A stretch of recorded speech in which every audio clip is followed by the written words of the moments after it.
অতি সত্তর ঢুকে পড়ো। আমাদের ছাত্র ভাইয়েরা যারা জামিয়ার বাহিরে অবস্থান করছেন, আপনারা খুব তাড়াতাড়ি মাদ্রাসার ভিতরে ঢুকে পড়ুন।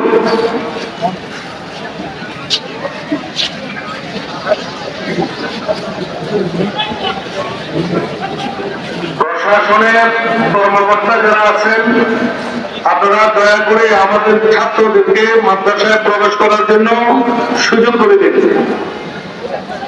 আমাদের জামিয়ার কোন ছাত্র বাইরে থাকতে পারবে না। আপনারা সকলেই মাদ্রাসায় ঢুকে পড়ুন।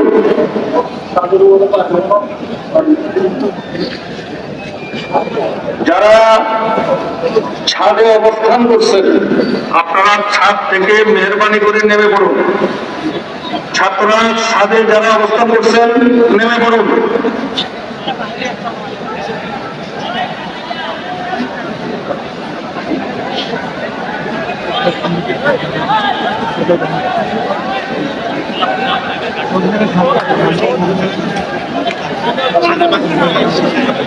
আমার প্রিয় ছাত্র ভাইয়েরা,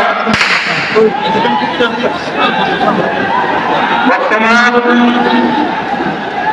বাংলাদেশের স্থাপনা সহ যে সমস্ত সম্পদ রয়েছে, এগুলো আমাদের সম্পদ, আপনাদের সম্পদ, দেশের সম্পদ, জাতির সম্পদ। আমরা দয়া করে কোন সম্পদ নষ্ট করব না, কোন সম্পদ নষ্ট করব না। হেফাজতে ইসলামের পক্ষ থেকেও অনুরোধ করা হচ্ছে, যারা হেফাজতের কর্মী আছেন তারা নিজ নিজ বাসস্থানে নিজ নিজ এলাকায় চলে যান। আসরের আগেই আমাদের কর্মসূচি শেষ হয়েছে, কেউ বাহিরে থাকবেন না। দয়া করে মেহরবানি করে কেউ বাহিরে থাকবেন না।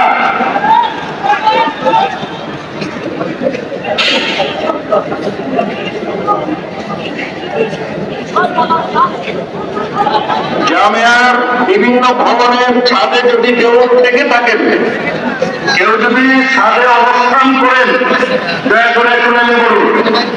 ছাদ থেকে নেমে পড়ুন। জামিয়ার বাহিরে কেউ অবস্থান করবেন না। আমাদের মহতামের সাহেবের নির্দেশ, জামিয়ার বাহিরে কেউ অবস্থান করবেন না। সবাই মাদ্রাসায় এসে যান।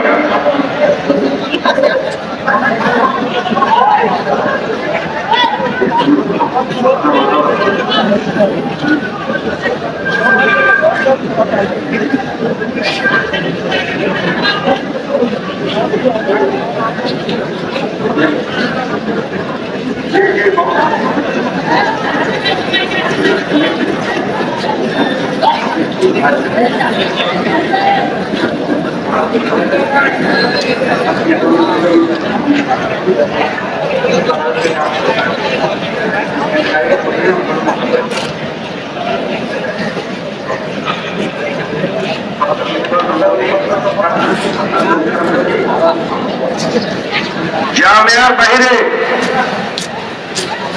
বিভিন্ন জায়গায় যারা অবস্থান করতেছেন তাদের প্রতি অনুরোধ, এখন রাষ্ট্রের সম্পদ, এটা জনগণের সম্পদ। আমরা কোন সম্পদের উপর আক্রমণ করব না, কোন ধ্বংস